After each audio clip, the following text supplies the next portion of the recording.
Hey everybody, and welcome back to another episode of Vacuum Exposition. Of course, I am Carl, the host, and we will be taking a look at another really cool machine, as you probably have seen from the thumbnail. Now, for those that are just tuning in, we are in a new month of December. For those that have been following my channel for a while, we are actually coming up on the 2-year anniversary of the channel here. But in order to kind of gear up for that, I'm going to keep doing some specials throughout the rest of December, January, and so on and whatnot.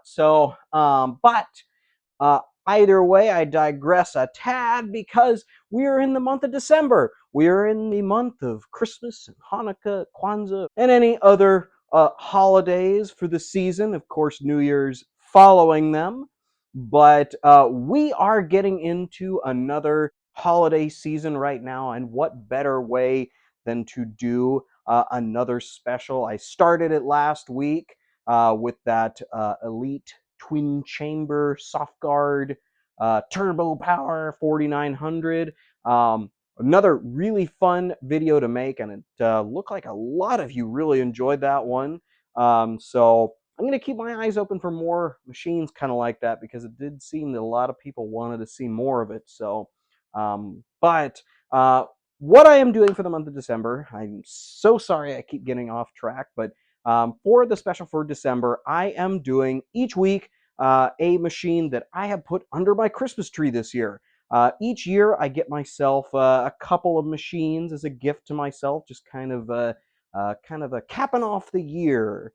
So I put a couple under the tree that I've found over the most recent time period, and I've got some really fantastic machines. I'm going to show one of them in today's video that won't be getting its own individual video just because we kind of did it already. But basically, every week I'm going to be going through the machines that I have under my tree, some older, some newer, as I have already talked about. And then, because I know what you're saying, December. Come on, Carl. There's 5 Sundays in December. We already are through one of them. We're on our second one. Well, the last 2, I figured I might as well throw in the 2 runner-ups for ones that were going under the tree. They came a little bit later, but they didn't quite make the cut. So we will be taking a look at a couple of those. And of course, the episode I do right before Christmas, we will be taking a look at my previous, or should I say, the Constellation Carl history of Christmas tree displays with different vacuum cleaners and everything going back to 2018. I had just gotten out of college, and at that time I was, I was kind of more or less on my own, and I thought that particular year I was briefly staying with my dad for a while after college, and I decided to go ahead and when he put up the Christmas tree, it was just kind of me and him and my sister, and we went ahead and put it up and put lights on it, but not much else was done to it. So I figured, what a perfect time to put a couple of vacuums that I recently acquired under the tree, and that sparked a history of every year doing the same thing, basically. And that started with my wife when she came into the picture, and we just kind of kept going. I'll probably tell the story again, I realize, once we do that video, but either way, that is just a little clue as to what we will be looking at.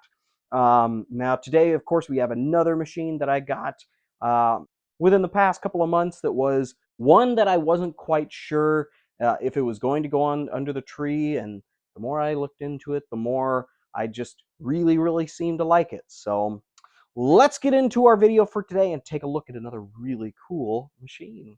All right, everybody. Well, we have ourselves a pretty new machine, actually. One that's, maybe about 14-ish years old, actually. So What we're looking at here today is a 2009-2010 ranged Dyson DC-27. And I know what you're saying, Carl. This isn't so interesting. This is just a regular big body Dyson upright, uh, the same as which I have over in the corner over there. That is incorrect. This is actually a very special model, and of course, looking at the color on the top right here, that is the biggest reason why I thought, this would make for a perfect Christmas tree vacuum cleaner with the festive colors and whatnot.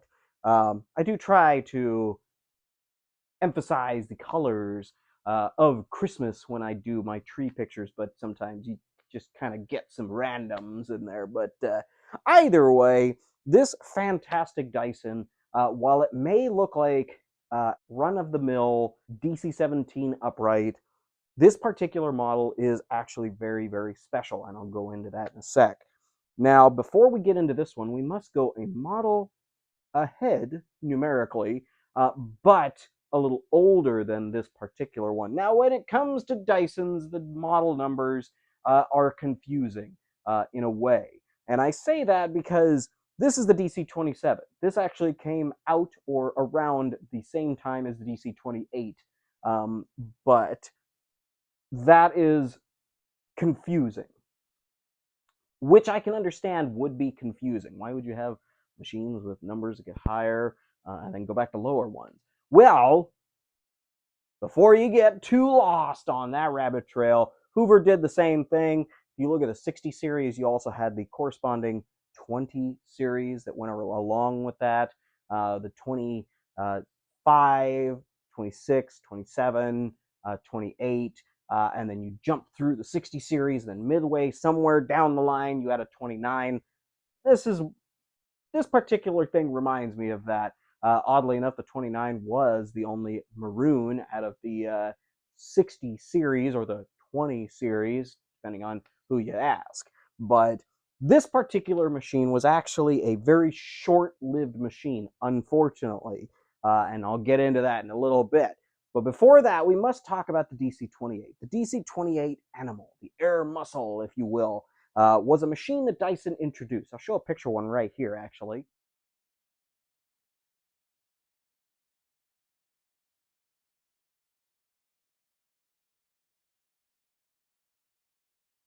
As you can see, it looks a bit different than what we're looking at here for good reason. Now, Dyson developed an air muscle, which essentially was just that. It was a air diverter valve that essentially helped you to raise and lower the height adjustment, because Dysons don't really have a changing height adjustment. The DC-28 was specifically in a United States model, and they did this because the United States typically did have vacuum cleaners with adjustable height adjustments, i.e., Kirby's, Hoover's, Eureka, literally all of them that Dyson was going up against had something like that, which, was a major selling point for them. Now, Dyson did go ahead and introduce the DC-28 that had an electronic height adjustment that was up towards the handle. It was interesting in theory, but unfortunately, it was fraught with electrical problems and would oftentimes result in issues where, the whole assembly along the front would have to be changed because there was no replacements. That is currently a problem for them still, even. I was actually just on OfferUp looking for another one of these recently. And unfortunately, I found one that claimed needs a belt. Well, for these, unfortunately, because Dysons have what they like to call a lifetime belt, which essentially keeps that. I believe that's the term. If not, they use a clutch system usually that prevents you from having to change a belt. So when you hear a Dyson that needs a belt, here's a clue for those that are not vacuum people. If you hear about a Dyson that needs a belt and you 100% know that it is a belt that would be a very rare catastrophic failure, It's usually a clutch. It's usually something a lot more and a lot more expensive when it comes to repairs. Now, myself, as well as many others in the collecting realm, know how to change this kind of stuff out and fix that. If you were buying a Dyson, and according to what the seller said, all it needed was a new belt, um, be prepared or walk away. As a collector and a service tech, I've been doing work on these types of machines for a very, very long time. But if you catch that, now if I saw that machine, I know that kind of what I'm getting into when I get a machine like that. So if it really is a belt, fantastic. It's going to be a really quick and easy fix. I'll order a belt off Amazon. We're good to go. Right? Right. If it's a clutch, though, it can be a lot more expensive. If it's like a DC-28, it can get really expensive because this whole section would have to be changed. If it's a DC-27, you would have better luck finding Blackbeard's treasure. Parts for this machine are very hard to find, and I'll get into that in just a second here. Now, let's go back to 2009, 2010. Shall we? This particular time period was also when I started my first year of high school as a freshman, and I can honestly tell you the least interesting thing that I could have told you about or been interested in was Dyson. At the time, I was into Kirby's. I was into the early stages of Hoover convertibles and Eureka F&G uprights. So when it came down to the machines that were available at the same time that I was just starting out, I could not be bothered, unfortunately. Which is sad because had I seen one of these out on the floor, knowing what I know now, I would have dropped everything and gone after as many as I could.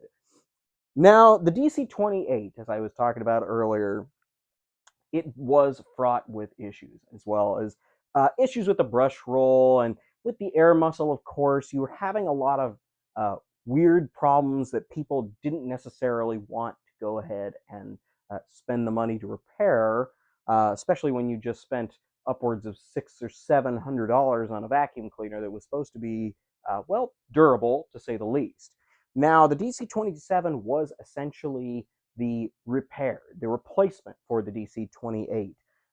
Now, things like the DC-17 and others had come out around that same time as well that were still dual motored uprights, but this was a dual motored upright that essentially was supposed to make a auto adjusting feature under here that would essentially give you a height adjustment without you having to change the height adjustment. That's why you see this hump right here. This is where secondary motor is that links up into here. Now, this particular machine, like I said, was only made a couple of years. Production began in 2009 and concluded in 2010. This particular one was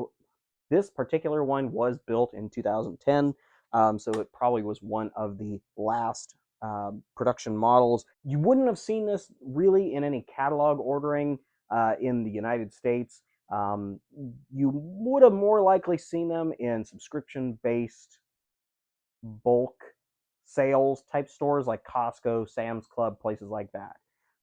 So this kind of was not only the fix for the DC-28, but it was also a way of essentially liquidating the rest of the DC-28 platform so that they could move on to things like the new Dyson ball products that were coming out and thus taking the market by storm, so that they may be, well, the more common to today's standards vacuum cleaner for Dyson, at least for their upright division.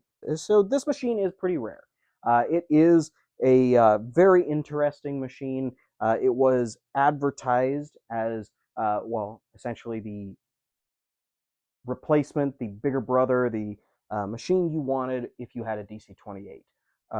So a lot of collectors really, really like this machine and have thus, well, concluded that it is one of the rarer examples. A few other people out here on YouTube have videos on them, including one very rare one that came in a pink. To my knowledge, that is the only one that exists, but I digress. I'm sure there's more out there. But now, getting back to the history on it, I know that I do like to show you guys the ad for the machines.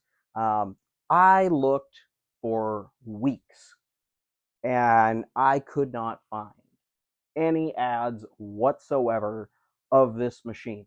I'm guessing you probably saw some rare, you know, newspaper pamphlets or something that might have mentioned this. I'm sure that like maybe there was some in-store paraphernalia or something that said something about this, but of course, if it was a Costco exclusive or something like that, you didn't really see too much of that either way. But I want you guys to know that I put in the work to try to find this, and I could not find anything. I found information about the DC-27 that was available in the United Kingdom, being as that in UK, of course, that's where Dyson originated. They also got a DC-27, but that one was actually closer in design to the DC-28. They didn't have the automatic electronic height adjustment or anything like that. They still had it was a dual motor, just kind of like this. But they came in a variety of other colors, none being red, as far as I've been able to find. Now, what I did find, and this is one thing I do really like about Dyson, is that they keep PDF files for all their machines on their website. So when it came down to doing some research on this machine, I was coming up short, unfortunately, until I found this. Now, I know what you're saying, if you're a Dyson person. This is not the original manual. No, it is not. But what I did essentially is I found the manual on Dyson's website, which shows everything on how to operate this, including how to change filters and all of that. So my goal is to get this collated at some point, so I have just a book. But for now, I'm glad that I do have something, because this is the only pictorial evidence in any way, shape, or form that I was able to find about this particular machine. Because as far as I can tell, and from what I have found in my digging, this was a one-off hood with this hump right here. You did not have any others that had this particular hood style. So making this particular part unobtainium if it were to break anytime. Now, this, of course, will, now this particular machine, of course, will be retired the rest of its days in my collection, but, and being used every so often so that it can get out and stretch its legs. Now, what did I have to do to this machine when I got it? Now, I got it locally. There was a gentleman on OfferUp that had it for sale. Now, being as that I am a novice at Dyson information, I saw this and thought it was just another version of the DC-28, not even noticing that the hood was different. So I had asked him, I think he had it for $50 or 60 $60. And I'd asked him if he was flexible on the price.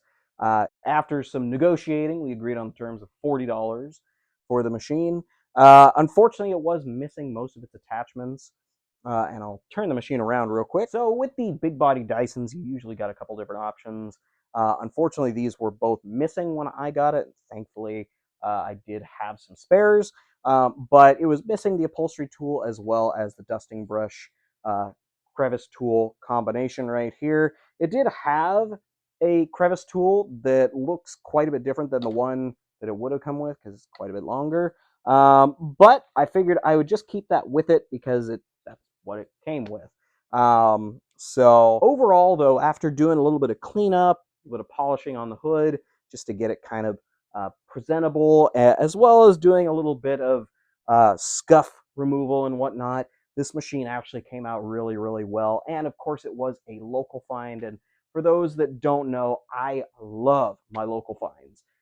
If it came from where I came from, it's already got a good connection with me. So thankfully, this machine was in pretty decent shape before I even got it.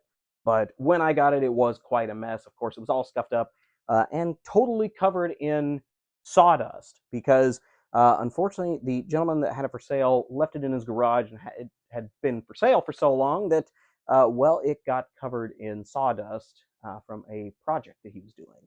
But either way, it is all cleaned up and good to go now. It is a really, really cool machine. I love the color combination, which of course is why it is sitting under my tree. But let's get on to our run demo and see how this thing grooms on the floor. All right, everybody. So we have the DC-28 all ready to rock.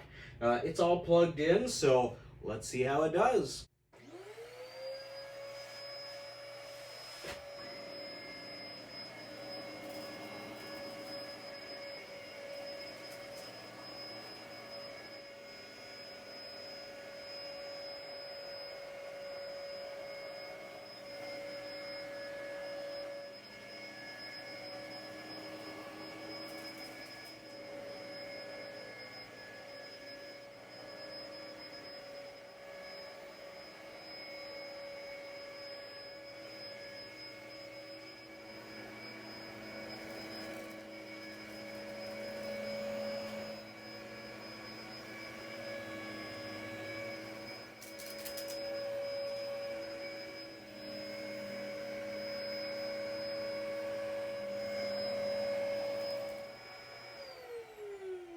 And there you have it, folks.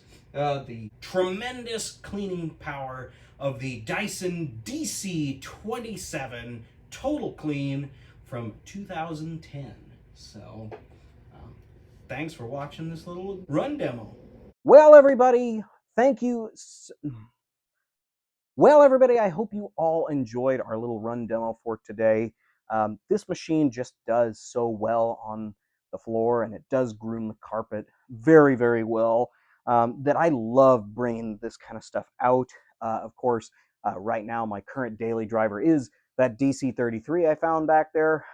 So I do love the way these things work. And of course, it being a local find makes it just as special. This particular one will be sticking around in my collection for a while, but for now, it's going to live under the Christmas tree until the holiday is over, of course. Now, I know what you guys are asking, of course. Carl, why did you bring this thing back out? The gold 1981 Golden Trophy Golden Council Special Edition Kirby Tradition that we took a look at when we were looking at our September episode. This particular machine, I know that a lot of you watched that video, and I do appreciate all the comments and love that that video got. As some of you may remember, I did say in that video that it was one of my Christmas presents to myself this year. So it has been living under my Christmas tree, of course. And being as that it already kind of got its video, I figured I would leave it out of the December series, but still wanted to make sure to mention it in the video because, well, it is one of the Christmas facts. So that is why it is here. And of course, I figured I'd share it with you guys one more time before it goes back into the tree and then back out to storage with the other ones. So now, thank you all again for watching today. This is a really fun series, and I'm really happy to be able to get some of these machines out and show you guys after they've been under the tree. December is always such a fun time, especially for collectors, just because we do get that opportunity to get ourselves something that we may have been wanting for a while. And sometimes you find what you're looking for years, and sometimes things just fall into your lap. But either way, now, of course, we are going to be continuing on our December series next week. We'll be taking a look at another one that's sitting under the tree right now, and it is waiting for its moment in the limelight. So you guys all have a great rest of your week and a great rest of your weekend.